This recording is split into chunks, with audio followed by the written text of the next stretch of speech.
आज हम पढ़ने वाले हैं क्या? अपवाह तंत्र पढ़ेंगे। किसका अपवाह तंत्र पढ़ेंगे? भारत का। तो हेडिंग लगा दीजिएगा, भारत का अपवाह तंत्र।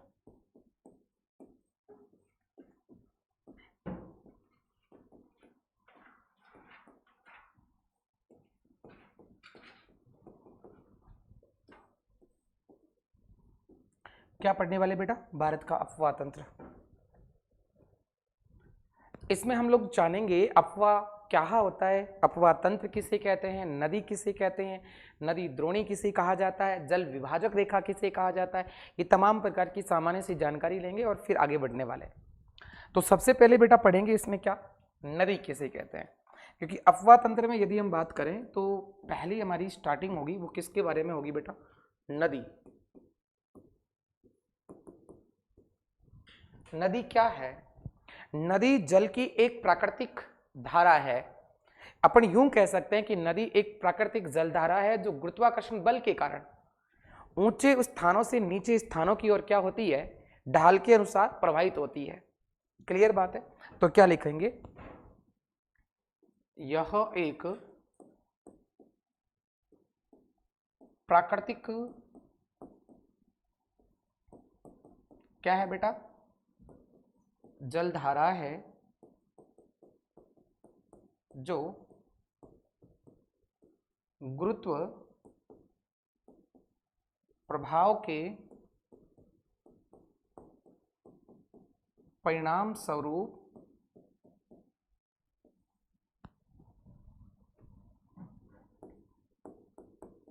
ऊंचे स्थानों से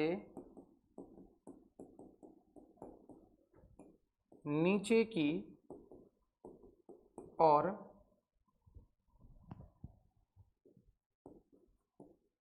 ढाल के अनुसार क्या होती है बेटा? प्रवाहित होती है। ये लिख दीजिएगा। कौन से प्रभाव के कारण? गुरुत्व प्रभाव के कारण।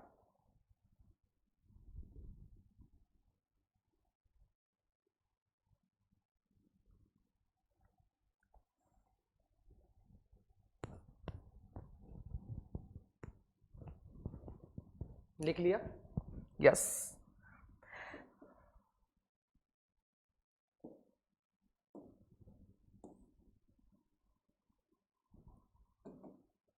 अब हम बात करने वाले हैं, अगला पॉइंट हमारा रहेगा अपवाह क्या है, ड्रेनेज किसे कहा जाता है,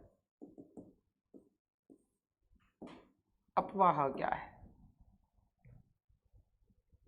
अपवाह के संदर्भ में बात करें तो अपवाह का मतलब ही होता है बेटा कि नदी की मुख्य नदी और सहायक नदी यदि किसी निश्चित वाहिकाओं में प्रवाहित हो जाए, नदी और उसकी मुख्य नदी और उसकी सहायक नदियों का जल किसी निश्चित वाहिकाओं की रूप में प्रवाहित हो जाए उसे अपवाह कहा जाता है। क्लियर बात है? तो क्या लिखोगे इसके अंदर,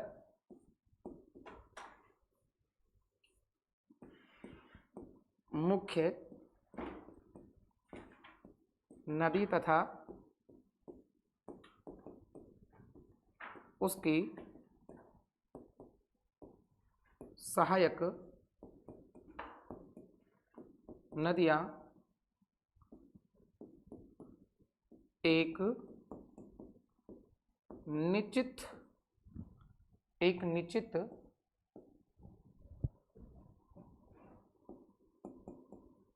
वाहिकाओं के रूप में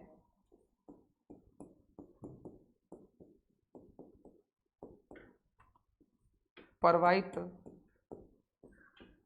होती हो, जिसे क्या कहा जाता है बेटा? अपवाह कहा जाता है। ये बात आप लोगों को ध्यान रखनी है, क्या कहा जाता है?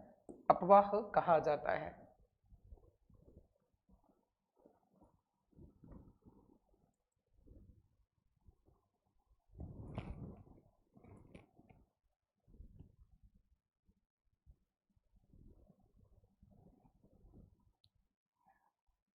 लिख लिया। अब हम बात करने वाले हैं अपवाह तंत्र के संदर्भ में। क्या पढ़ेंगे बेटा? अपवाह तंत्र। अपवाह के बाद में अगली हेडिंग लगा दीजिएगा, अपवाह तंत्र किसे कहा जाता है।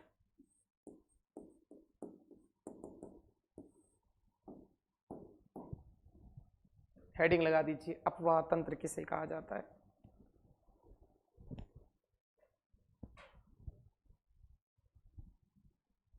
लिख लिया।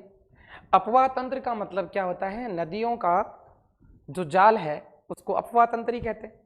तो विभिन्न नदियों का जाल अपवाह तंत्र कहलाता है, जिसमें जल की एक प्राकृतिक अवस्था के रूप में जल प्रवाहित होता है। तो सबसे पहले क्या लिखेंगे बेटा? नदियों का, या लिखेंगे विभिन्न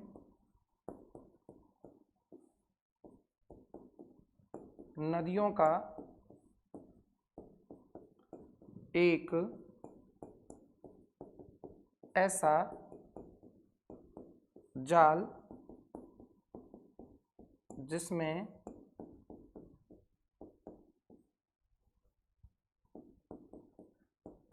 जल एक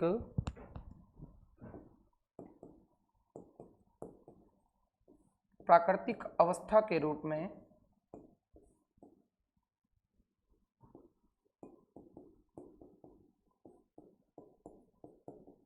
क्या होता है? प्रवाहित होता है। सामान्य अगर बात करूं तो अपवाह तंत्र का मतलब होता है नदियों का जाल। क्या होता है बेटा? नदियों का जाल ही होता है।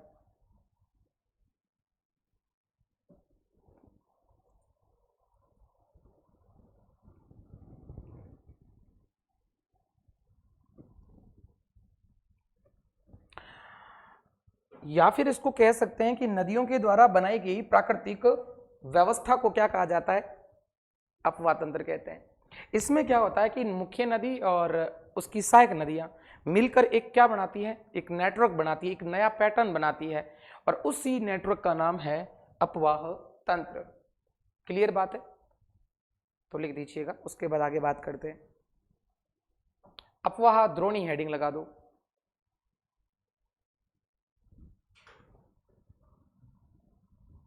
आगे बढ़ू। यस, क्या हेडिंग लगाई आपने?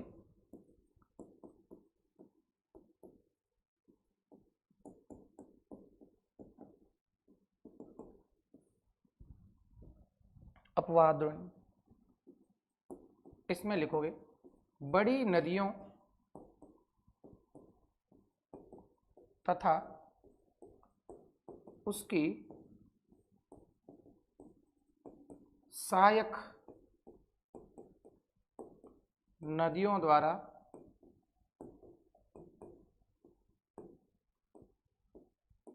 प्रवाहित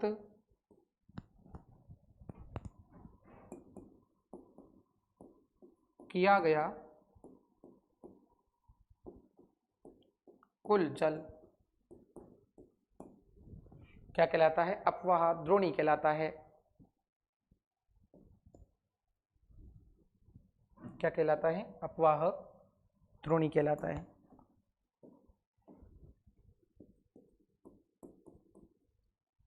एक आता है जल ग्रहण क्षेत्र। अब जल ग्रहण क्षेत्र का मतलब क्या होता है? अच्छा, आपको बता रहा हूं, यदि बड़ी नदियां अपवाहित कर रही है कुल जल को तो कहेंगे नदी अपवाह द्रोणी, और वहीं अगर छोटी नदियां करेगी तो उसे कहेंगे जल संभर। बड़ी नदियों के लिए नाम क्या लगता है? द्रोणी नाम लगता है, जबकि छोटी नदियों के लिए क्या नाम लगता है? जल संभर। हम लोग अभी बात करने वाले हैं जल ग्रहण क्षेत्र के संदर्भ में, और इसका मतलब होता है वाटर कैचमेंट एरिया। क्या होता है? Water catchment area. इसके बारे में लिखिएगा, नदी तथा उसकी सहायक नदियों द्वारा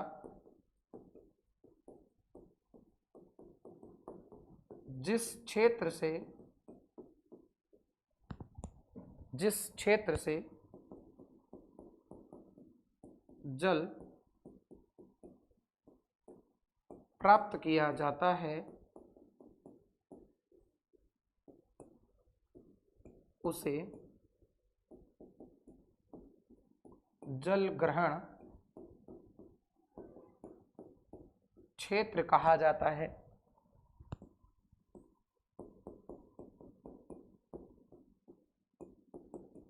इसका मतलब क्या हो गया, ये जो आपको समझना है बेटा, इसको मैं आपको थोड़ा सा समझा देता हूं। यहां पे समझना इस बात को कैसे। फॉर एग्जाम्पल की बात कर रहा हूं कि कोई भी नदी है जिसका यहां से उद्गम हो रहा है, ये कोई पहाड़ी है,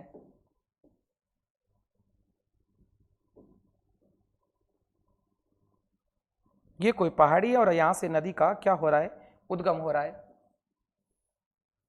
इस तरीके से एक नदी क्या कर रही है, प्रवाहित हो रही है, और ये नदी का मान लीजिए मुहाना है, ये जहां से नदी का उद्गम हो रहा है। इसके अंदर ये जल है,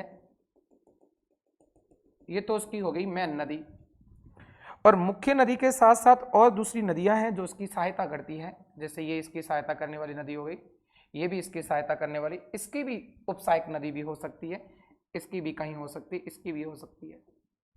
इस टाइप से ये नदियां क्या करेगी, जहां जहां से इस जल को ग्रहण करेगी, जहां जहां से ये जल जिस क्षेत्र से प्राप्त करेगी, उस क्षेत्र का नाम क्या होगा बेटा, जहां जहां से इस नदी ने क्या किया है, इस नदी को ये जल ला ला के दे रही है ना, जिस जिस क्षेत्र से।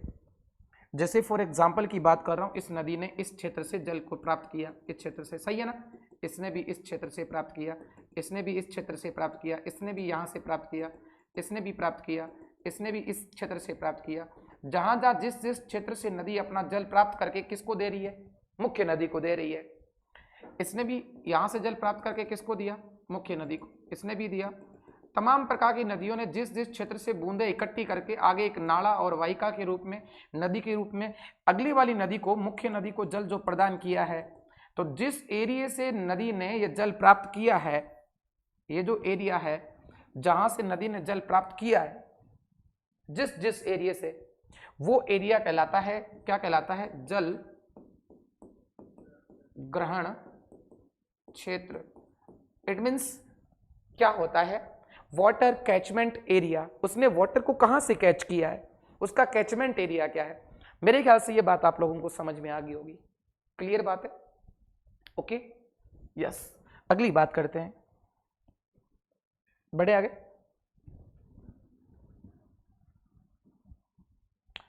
अब हमारी जो बात होगी वो हमने किस किस के बारे में बात कर ली। सबसे पहले मैंने आपको बता दिया अपवाह किसे कहते हैं, फिर मैंने करवाया, सबसे पहले बताया नदी किसे कहते हैं, फिर मैंने करवाया अपवाह किसे कहते हैं, फिर अपवाह तंत्र, फिर अपवाह द्रोणी, फिर उसके बाद में मैंने क्या करवा दिया, जल ग्रहण क्षेत्र। और अभी हम पढ़ने वाले हैं जल विभाजक रेखा। क्या पढ़ेंगे, जल विभाजक रेखा। तो हेडिंग लगा दो, जल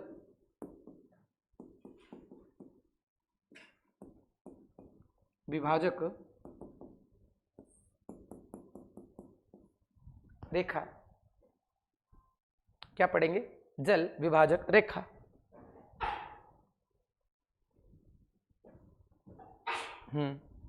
जल विभाजक रेखा, क्लियर है, ओके।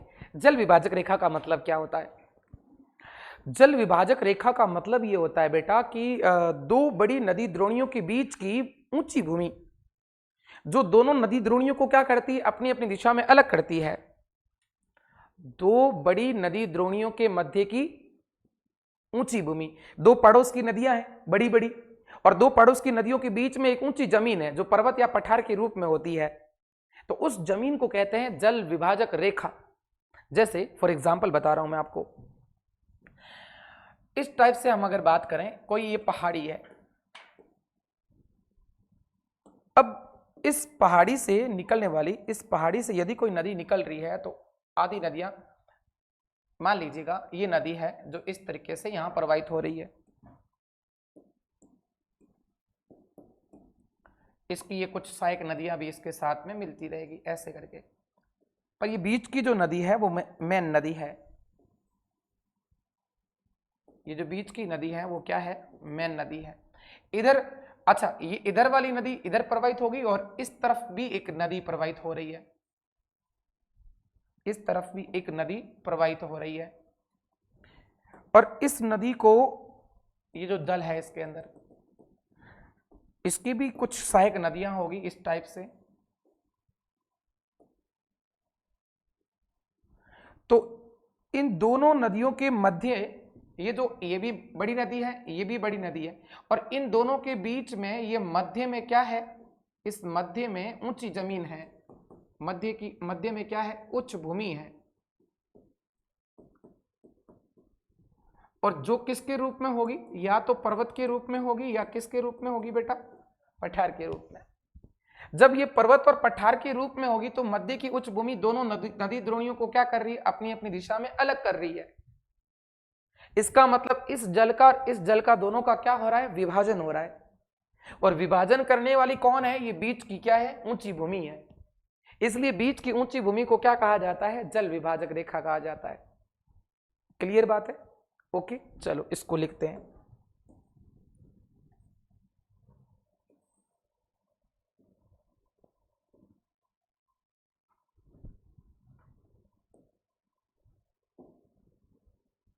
लिखिए,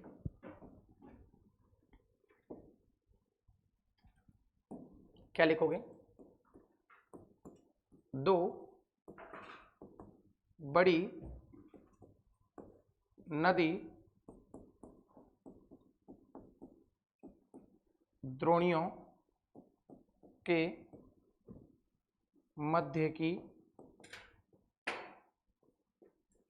उच्च भूमि, कोष्ठक में क्या लिखोगे, जैसे पर्वत या पठार, जो दोनों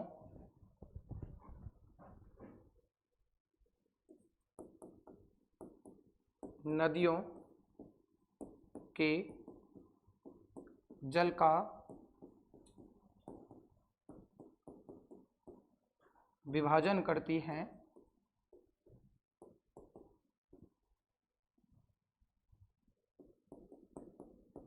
जिसे जल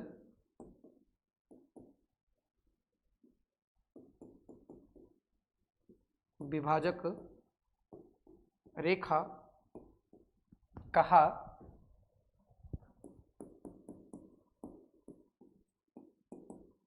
जाता है। क्या ऐसे उदाहरण आप लोगों को पता है? जैसे राजस्थान में बता रहा हूं, राजस्थान में अरावली पर्वतमाला है, अरावली की पूर्व की नदियां पूर्व की ओर प्रवाहित होगी और अरावली की पश्चिम की नदियां पश्चिम की ओर प्रवाहित होगी। तो क्या लिखोगे, राजस्थान की अरावली,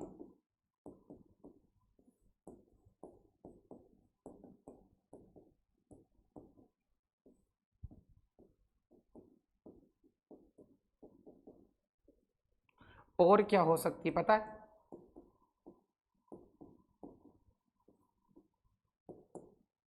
पश्चिमी घाट करवाया था मैंने, जिसको क्या कहते हैं, सह्याद्री।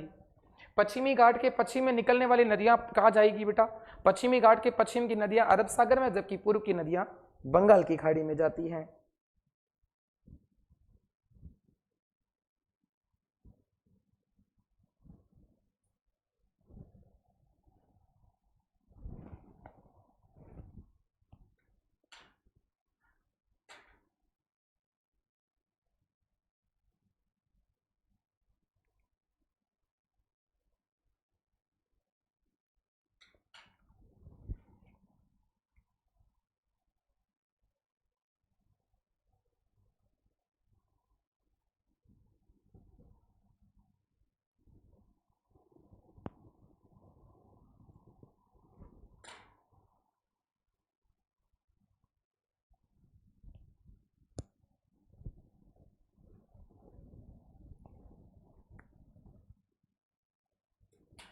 लिख लिया? ओके, अब हम बात करने वाले हैं अपवाह तंत्र के प्रकार के संदर्भ में। अपवाह तंत्र की प्रकार, चलो ले लो, लिखो। ओके, चलो पढ़े। तो हेडिंग क्या लगाओगे बेटा? हेडिंग लगा दो अपवाह तंत्र के प्रतिरूप। इट मीन्स ड्रेनेज के पैटर्न पढ़ेंगे अपन। क्या पढ़ने वाले हैं? पैटर्न पढ़ने वाले हैं। पहला पैटर्न पढ़ेंगे बेटा जिसका नाम है वृक्षाकार। कौन सा आकार है? वृक्षाकार, या इसको कहते हैं द्रुमाकृतिक।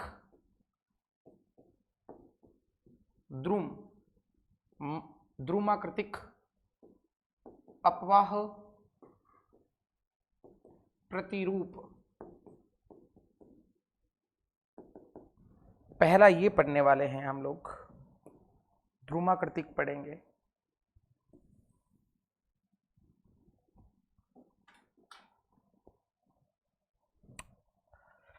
इसमें क्या होता है वो समझना हम लोगों को।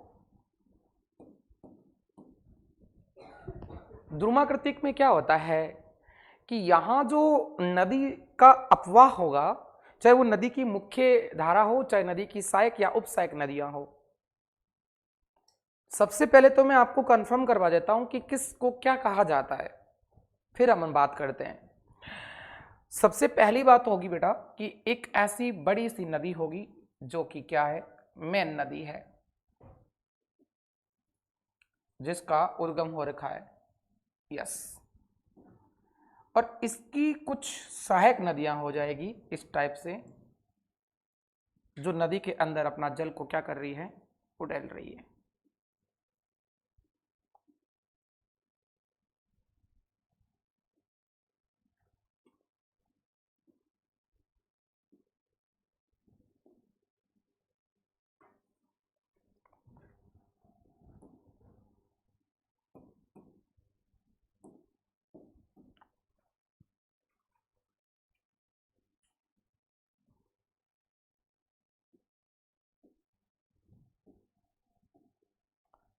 इस टाइप से आपको समझना है।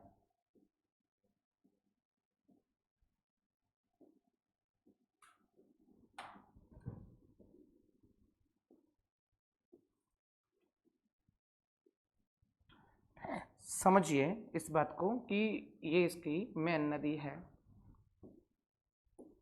अब इस नदी का उद्गम से लेकर ये नदी का अपवाह तंत्र है इस टाइप से।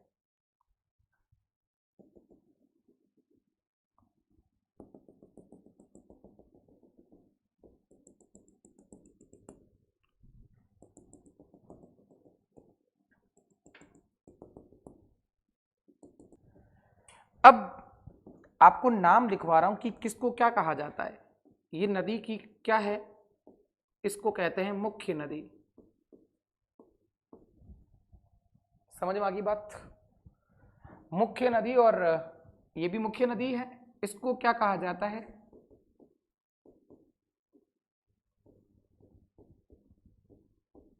सहायक नदी। और ये अगर इसकी शाखा है ना तो उसको कहते हैं उप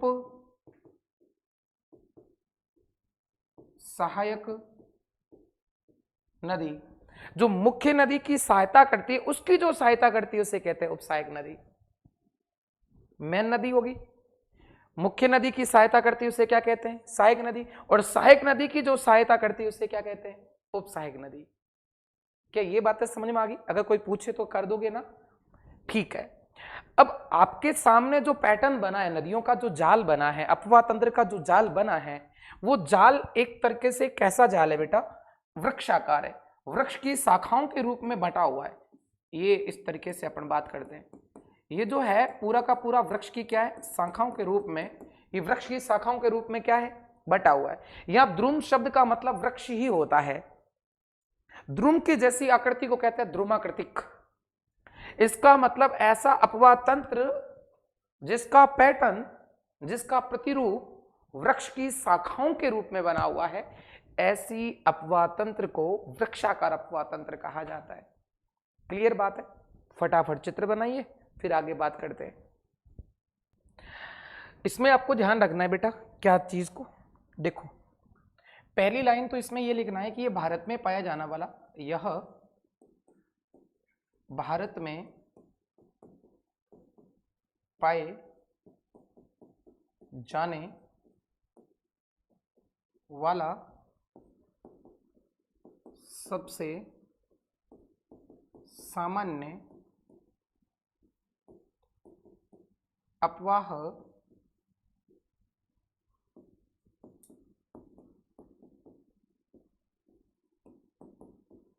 प्रतिरूप है। आमतौर पर भारत में जो पाया जाता है सबसे ज्यादा, वो कौन से वाला पाया जाता है बेटा? यही पाया जाता है। अगला, इसमें अफवाह तंत्र का जाल वृक्ष की शाखाओं की तरह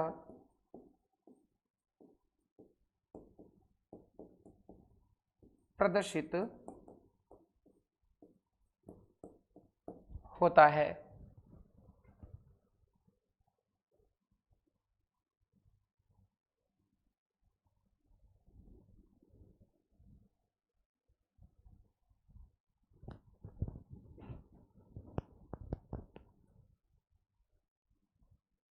अफवाह तंत्र कौन बनाएगी? नदियां। ऐसा अफवाह तंत्र बनाने वाली नदियां कौन कौन सी? उदाहरण भी पूछा जाता है कि कौन कौन सी नदियां हैं इस प्रकार के अफवाह तंत्र का निर्माण करती है। तो देखो बेटा, कौन कौन सी भारत की नदियां हैं, तो उदाहरण मैं लिखवा रहा हूं आपको। भारत की नदियों के उदाहरण लिखवा रहा हूं। फॉर एग्जाम्पल, कौन कौन सी भारत की नदियां हैं जो ऐसे अफवाह तंत्र का निर्माण करती हैं? मेन तो आपको बता दूं, गंगा है। गंगा नदी के साथ में भारत की सिंधु नदी भी ऐसे ही अफवाह तंत्र का निर्माण करती है। और कौन सी नदी करती है? गोदावरी नदी ऐसे ही अफवाह तंत्र का निर्माण करती है। और कौन सी नदी कर रही है? कृष्णा नदी इस प्रकार से। और कौन सी करती है? और बेटा, कावेरी नदी भी ऐसे ही अफवाह तंत्र का निर्माण करती है। तो ये भारत की नदियां हैं जो कैसा अफवाह तंत्र का निर्माण करती है? वृक्षाकार, जो वृक्ष की शाखाओं की तरह क्या होता है? दिखाई देता है। सिंपल कॉन्सेप्ट है। ऐसा अफवाह तंत्र जो वृक्ष की शाखाओं की तरह दिखाई देता है, वृक्षाकार। क्लियर बात है? ओके, उतार लो, फिर आगे बात करते हैं। अगला अफवाह तंत्र पढ़ेंगे बेटा, कौन सा है? जिसका नाम क्या है? अरीय या अपकेंद्रीय। मैं यहां पे लिख रहा हूं इसका नाम। क्या पढ़ेंगे? सेकंड अफवाह तंत्र पढ़ेंगे, अरीय या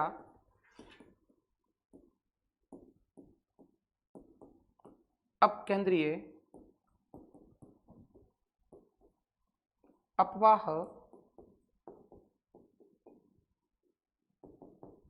प्रतिरूप। अब अरीय में क्या होता है पता है? मध्य में ऊंची भूमि होगी और उस ऊंची भूमि से चारों ओर नदियां निकलेगी। समझाता हूं मैं कैसे क्या है। पहले तो इसको डायग्राम के माध्यम से समझते हैं। ये कोई मध्य की ऊंची भूमि है,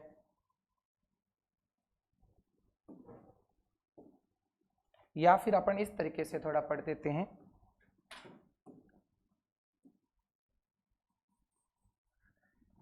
ये बीच की ऊंची भूमि है। इस बीच की ऊंची भूमि को हम समझते हैं, ये कोई पठारी भाग है बीच का। पठारी भाग भी हो सकता है और पर्वतीय भाग भी हो सकता है, पर ज़्यादातर ये पठारी भाग ही रहता है। तो हम लोग इसके उदाहरण भी पढ़ेंगे। अफवाह तंत्र, ये बीच की ऊंची भूमि है। बीच की ऊंची भूमि से क्या होगी बेटा? नदियां निकलेगी। अब इधर मैं नदियां निकाल रहा हूं, देखिए एक नदी तो इस टाइप से ये निकल जाएगी। क्लियर बात है?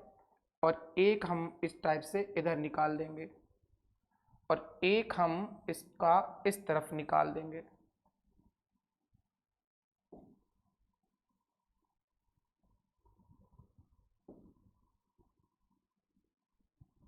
यस, इसको समझते हैं। ये है इसकी जलधारा, अंदर जो जल प्रवाहित हो रहा है।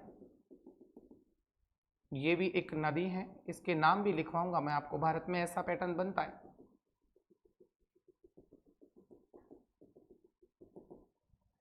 और यदि मैं इसके बीच में इस तरीके से पहाड़ियां बना दूं तो ये अमरकंटक की पहाड़ियां हैं। अगर मैं इसको पहाड़ियों का नाम दूं तो कौन सी पहाड़ियां हैं बेटा, बताइए मुझे। अमर कंटक की क्या है, पहाड़ी है। कौन सी पहाड़ी है, अमरकंटक की, जो कि ऊंची भूमि है इसकी। ठीक है, यहां एक नदी है जिसका नाम मैंने आपके सामने रखा है। इस नदी का नाम जो मैंने आपके सामने रखा है, ये वाली नदी है जिसका नाम महानदी है। कौन सी नदी है, महानदी पढ़ाया था मैंने, उड़ीसा राज्य वाली, है ना, हीराकुंड बांध। ये जो नदी है जिसका नाम क्या है बेटा, सोन नदी, जो गंगा के साथ जाकर मिलेगी। अच्छा, ये नदी जो है ना, इसका नाम है नर्मदा नदी। इन तीनों नदियों का उद्गम होता है मध्य की ऊंची भूमि, जिसमें अमरकंटक की जो पहाड़ी है, और इस केंद्रीय भाग से नदियां बाहर की तरफ प्रवाहित हो रही है। तो यदि कोई केंद्र में ऊंची भूमि से नदियां बाहर की ओर प्रवाहित हो जाती है और जो अपवाह तंत्र बनाती है, उस अपवाह तंत्र के पैटर्न को क्या कहते हैं, अरीय या अपकेंद्रीय। अपकेंद्रीय का मतलब है अंदर से बाहर की तरफ जा रही है। क्लियर बात है बेटा, और ये आपको ऐसे ही वैसे बनाना है। क्लियर, लिखना है, ये बना दो, फिर मैं यहां लिखवाता हूं।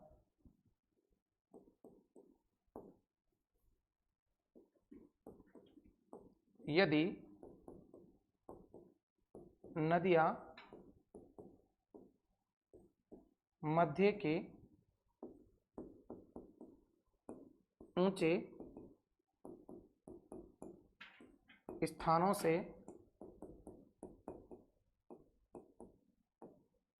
निकलकर चारों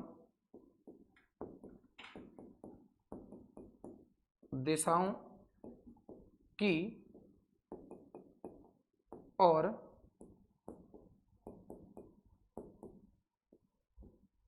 प्रवाहित होने लगे तो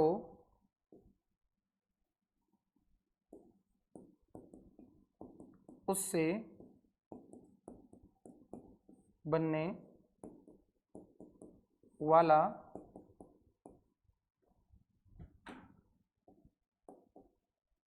अपवाह प्रतिरूप अरीय या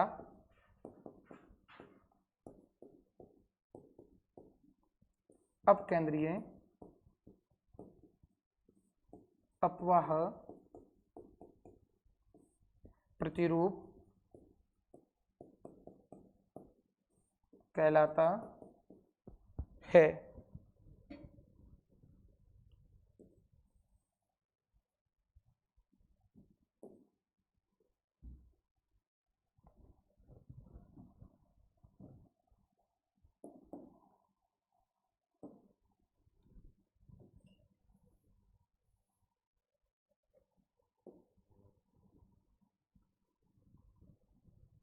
क्या कहलाता है बेटा, अरीय या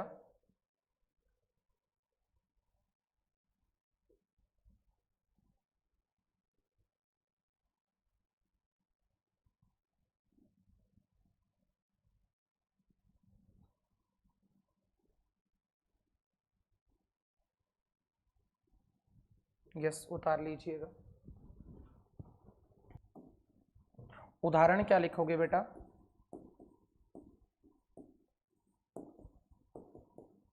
अमर कंटक की पहाड़ी से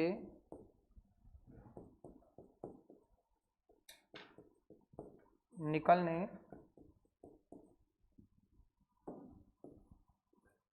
वाली कौन सी नदियां बेटा, सोन, नर्मदा व महानदी तंत्र, ये बनाती है बेटा इस टाइप का अपवाह तंत्र। ठीक है,